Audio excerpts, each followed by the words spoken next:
আসসালামু আলাইকুম এভরিওয়ান, সবাই কেমন আছেন? আশা করি ভালো আছেন। আমি আপনাদের দোয়ায় ভালো আছি। আমি আজকে আপনাদের জন্য নিয়ে আসছি পাতাকপি ভাজি। আমি যেভাবে ভাজি করি সেভাবে আপনাদেরকে দেখিয়ে দেব।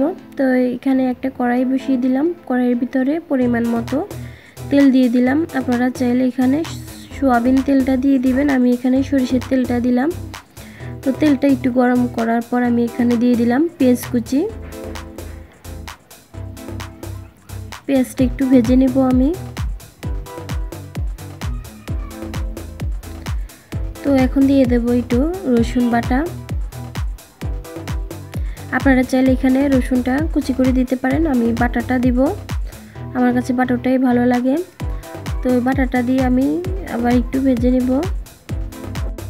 সবাই সবার মতো ভাজি করে, আমি আমার মতো করে ভাজি করে দেখাইলাম যে আমি কিভাবে পাতাকপিটা ভাজি করি। একদম সিম্পলভাবে সুন্দর করে আমি পাতাকপিটা ভেজে নেব।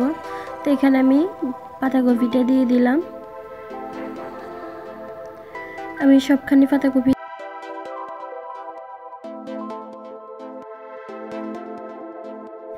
পাতাকপিটা দেওয়ার পরে আমি এখানে দিয়ে দিব স্বাদমতো লবণ।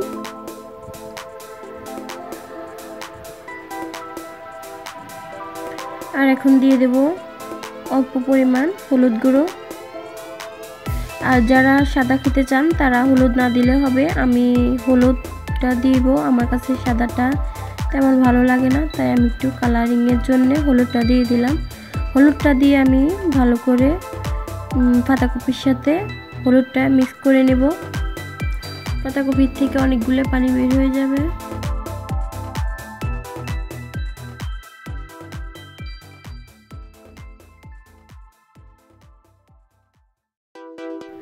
তো এই যে দেখেন পাতাকপিটা আস্তে আস্তে হয়ে আসতেছে। আমার পাতাকপির থেকে অনেক পানি বের হয়ে গেছে দেখেন।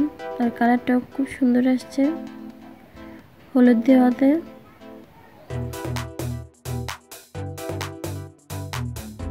তো এখন কয়েকটা কাঁচামরিচ দিয়ে আমি পাতাকপিটা ঢেকে কয়েক মিনিট এভাবে ভেজে নেব। এই যে দেখেন আমার পাতাকপিটা অনেকখানি কমে আসছে। তো আমি এইভাবে নেড়ে দিব। এভাবে করে আমি পাতাকপিটা সুন্দর করে তো আমি এভাবে নেড়ে চেড়ে সুন্দর করে পাতাকপির পানি আছে, পানিগুলা সুন্দর করে শুকিয়ে নেব। কতক্ষণ পর নেড়ে দিব আর যেন নিচে না লাগে। এই যে আমার পাতাকপির পানিগুলো অনেক শুকিয়ে আসছে। আমি এখন পাতাকপিটা নামিয়ে নেব। দেখেন কতটা সুন্দর হয়েছে পাতাকপিটা। এই যে যদি ভিডিওটি ভালো লাগে লাইক কমেন্ট শেয়ার সাবস্ক্রাইব দিয়ে আমার পাশে থেকে যাবেন। সবাই ভালো থাকবেন। আসসালামু আলাইকুম।